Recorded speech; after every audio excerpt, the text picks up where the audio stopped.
Hello, and welcome back to my channel. Today I'm going to be kind of a big sister to you and tell you how to use a menstrual cup. I'm going to take you through all kinds of different areas of it, like choosing a menstrual cup, is a menstrual cup even right for you, and then details about how to actually use it. And we're going to be super real, super honest, and not just give vague things that aren't helpful. I'm gonna tell you what to actually do and how to avoid messes and whatnot. So if you want to skip ahead to just like, okay, I need to know how to get this in my body, or I need to know how to get this out of my body, there's timestamps. You can click and skip to the part that you need to know. But for others, if you want to be educated on how to use this product in general, you can go ahead and just watch the whole thing. So let's get right into it. So there's gonna be two main things that we need to think about when we're talking about choosing a menstrual cup. And that is the size of the cup and the firmness of the cup.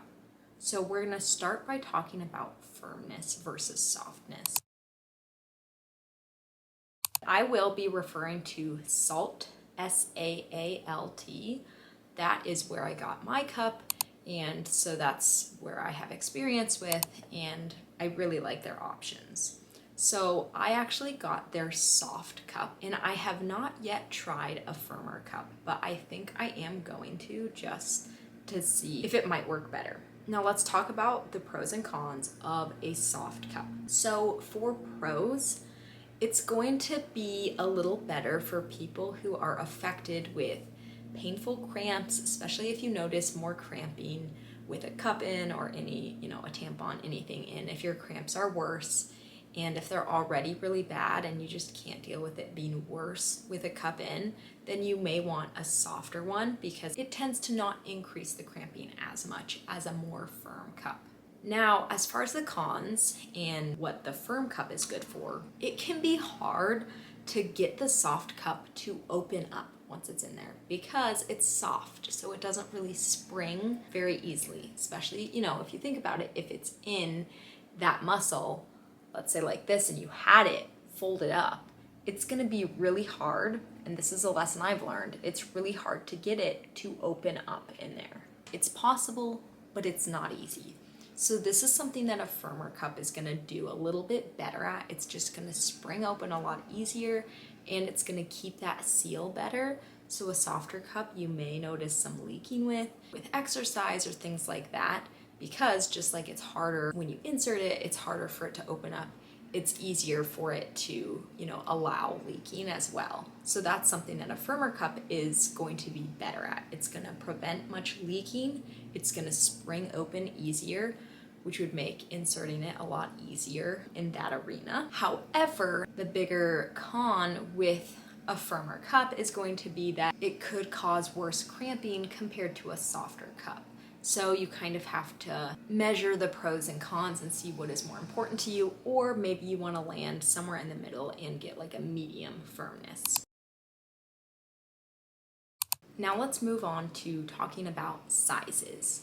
I really like this about the SAALT website. As you can see here, they actually go through the different sizes and they explain who it would be good for. So they've got 3 different sizes on here, which we'll talk about. So there's SAALT Teen, SAALT Small, and SAALT Regular. So the smallest size is a 1 to 2 tampon capacity, so roughly 15 milliliters that it would hold.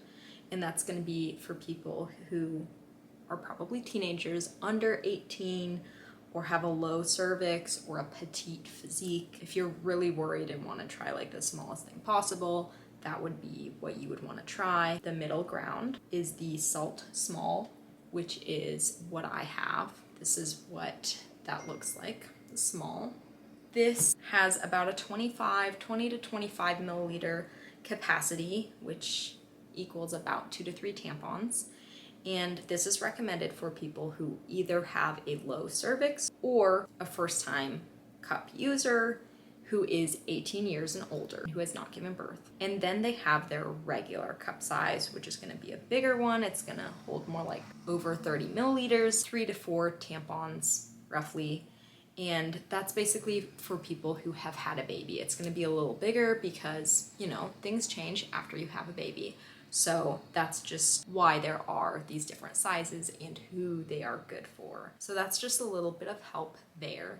And I know I'm going based off of the SALT website, but there's of course a lot of options and they're all gonna have that similar structure. Always a good idea if you don't know what to do to kind of pick the middle ground. Now, kind of a random note, before we get into the details about how specifically to use your cup, I wanted to share about another option if you're worried about actually getting your cup in there. Like, how is this supposed to get in there? You have to know about the Sunny Cup and applicator. Here's a picture of what it looks like.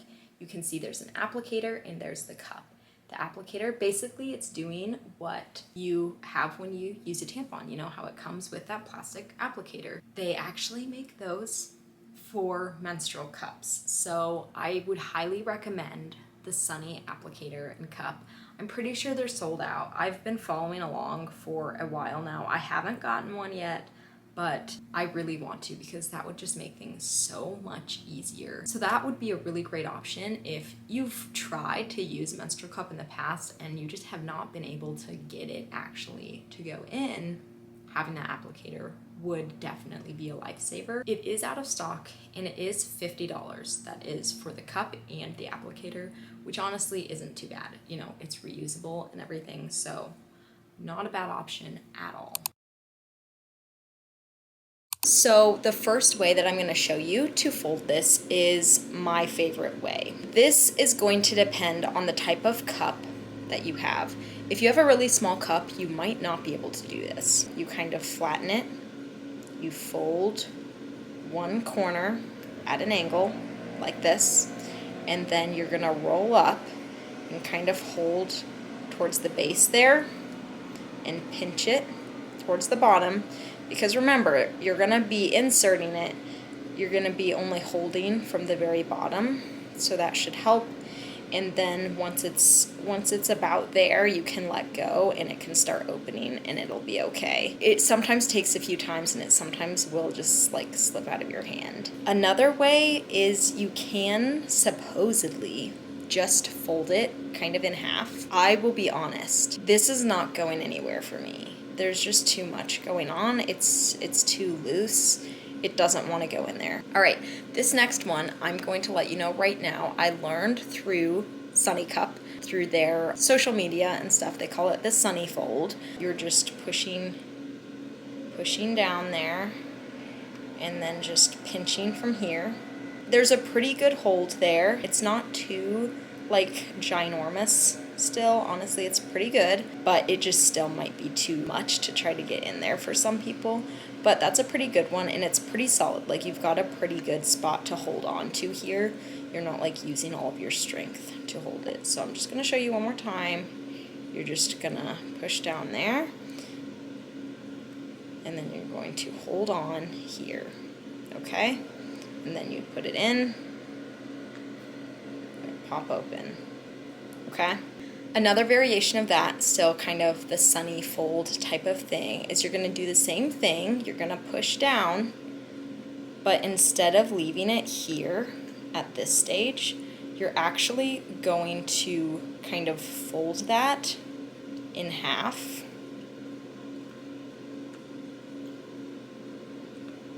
Again, this is going to depend on the size of your cup. This barely works for my cup. It's a little bit smaller than the simple like Sunny Fold, but it's really hard to keep it here. You kind of have to hold like almost the middle for it to stay. So especially if you're using a smaller cup, that one probably won't work too well. I will show you once again. You're doing that simple fold and then you're kind of folding over, kind of rolling it, and then you've got this. I'm like squeezing that pretty hard to keep it there. Now that we've talked about folds, let's talk more about actually getting it in there and getting it to pop open. Okay, that's a very important part, especially if you have a softer cup. It's going to take effort. hear me on this one. If you have a softer cup, even if it's like a medium firmness, you might have this issue. This was the hardest part for me. You will have leakage if it's in there and it's not fully opened up and sealed. You're going to have some leaking, so be warned. So I'm showing you how to actually get this in. So I showed you how to fold it. Let's talk about how to actually get this in there and get it to pop open and seal. Once again, this is in fact harder than people make it sound. It was something that, like, when you're reading the instructions, it's like twist it gently and it will pop open. It takes some effort, especially if you have a soft cup, if you've got strong muscles down there. It takes effort. Let's talk about how to make it happen. All right, so I'm gonna go ahead and fold this just to show you. I'm gonna do this variation of the sunny fold. So we've got our cup. Put it in there. The stem is gonna be out, and even a little bit of the bottom can be out, and it's okay. It typically is gonna start to pop open at that point, depending on the type of fold that you use. Okay, so it's gonna start popping open at this point. You are going to kind of get your fingers in there on the base, not just the stem, but on the base. And you are going to like pinch it and you are going to rotate it. You can see at this point it's already opened, but this is just my hand. When there's like, muscle pulling it down, you're kind of fighting against your own body. You probably will have to like rotate it fully, at least one entire time. And you might want to try rotating one way and then the other way. Just see what works. I just want to show you from another angle, once again, how to actually get this in. So I'm going to show you from this angle. See how it's still folded in there. You've got about this much out, right? Okay, so once again, you're going to get your fingers in there and make sure your fingernails are cut short and your hands are very clean before you go about, trying to get this in or out. You want things really clean. Just a side note. Okay, so we get our fingers in here, we pinch, and we rotate. You can see that popped open right away. It's not going to be that easy. I'm going to tell you right now, it's not that easy when it's actually in there. So let's try that again with my hand actually applying pressure to it. So rotate, rotate, rotate, rotate, rotate, rotate, rotate. So that was like more like a full rotation, and that's more realistic. Try one way, like a full rotation. If that didn't work, then try rotating it the other way until it pops open. You'll feel it pop open. And then something I like to do, if you can tell it's like almost opened, but maybe like there's that slight, because even if it's almost open, but there's just this much that it's not, blood is going to get through there, it's going to leak. So something that I like to do is I'll push it in there and then I'll pull it some. Not a lot, but I'll try like pushing it in and then pulling it, and that often helps. That's not when it's still like fully folded up in there. That's after I've like been turning it and it's almost fully popped in. Then I'll push it farther up against my cervix and then pull it some so it has that nice tight seal. The one thing that I'm going to recommend to you right now is, if possible, I would recommend putting your cup in the shower. That way, if there's any issues, it's just super easy to rinse it back off. Cleanup is really easy, and I recommend the same for taking it out. Obviously, if possible, it's not always possible, but if possible, at the end of the day, take it out in the shower, because it is a messy process. It does not always come out like perfectly without any spillage. I'll just tell you that right now. I'm being honest with you about how this actually goes. So I recommend you do it in the shower. If you can't, over the toilet is fine, but sometimes things happen and stuff just goes flying, and I don't know how, but you're already miserable and maybe not in the best mood. So I'm just trying to give you some pointers on how to make it a less miserable time. Let's talk about the reverse. Let's talk about how to get this out. The problem is it's not folded up when you're taking it out. That's an issue for some of us. So how do we even get this out? Because some people have a very, very hard time, And it might be harder. Like I said, I haven't tried the more firm types of cups. They pop open better, but I have a feeling it's probably even harder to get those out. Another consideration for that. So when you're getting it out, remember, it's fully open and it's probably against your cervix. There's a seal, right? Which we want in order to not have any leaking. We don't want that seal when we are pulling the cup out. That is why you don't just grab the stem and just pull. You're fighting your body. Once again, you're fighting the seal, which is what the cup is created to do. You're either gonna break this stem off or you're gonna cause yourself a lot of distress. It's probably not gonna be the most comfortable. If you do manage to get it out just pulling on the stem, it's gonna be a mess, right? So don't do that. However, once again, I'm giving you realistic information. I do use the stem as more than just guidance, but its main job is to guide you, okay? Because typically when you're taking it out, your cup has kind of moved around and it's probably actually pretty much right up against your cervix, which is good. Okay, you've washed your hands, you've trimmed your nails, you're ready to retrieve your cup. Do not panic when you go to find it and you can't find the stem outside of your body. It's hard not to, but it's okay. You will be able to reach it. It will be okay. So first, feel around and find the stem. Once you have found the stem, here's what I do. I use my dominant hand and I hold on to the stem so I don't lose it. Like I said, I'm doing a little more than just using it as guidance, but that's mainly what it is. So I'm holding it in place and using it to guide myself. So that's with my dominant hand, and with my non-dominant hand then, I'm following the stem, I'm finding the base of it, which if you have the salt cup, you might see those ridges that help you hold on to it, which is super helpful. So holding on with your dominant hand, non-dominant hand is using the stem to find the base of the cup. You are pinching to release the seal, pinching to release the seal. If you can grab more of like the body of the cup, that will help a lot. See how it changed the shape. So that seal is broken. Once you've pinched it, you can let go with the other hand and you should be able to pull it out. You might have to do somewhat of like a twist to pull it out. Do not neglect the pinch. You need to break the seal in order to get it out. Otherwise, yeah, it's going to be extremely hard and messy. Once again, like I said, it's really, really hard to get it out without it spilling at all. Once again, I don't really have a good secret on how to keep it from spilling. Be standing up. I'm always standing up in the shower. That helps me because then you're pulling it straight out and it's like staying, upright, but also just being in the shower, knowing that like it's fine. I'm just gonna wash the shower out anyways. That's my biggest tip, is just doing it in the shower. So that's how you take it out. As far as keeping this thing clean, during your period, when you're using it, just between uses, you don't have to do a full like sterilization process. Clean it with water. You can clean it with like soapy water, a gentle soap, and make sure the soap is completely, rinsed out. And I have a little thing in my shower that I hang it on then to dry. But I have to show you this fun little thing that I bought. I got a steamer for my cup.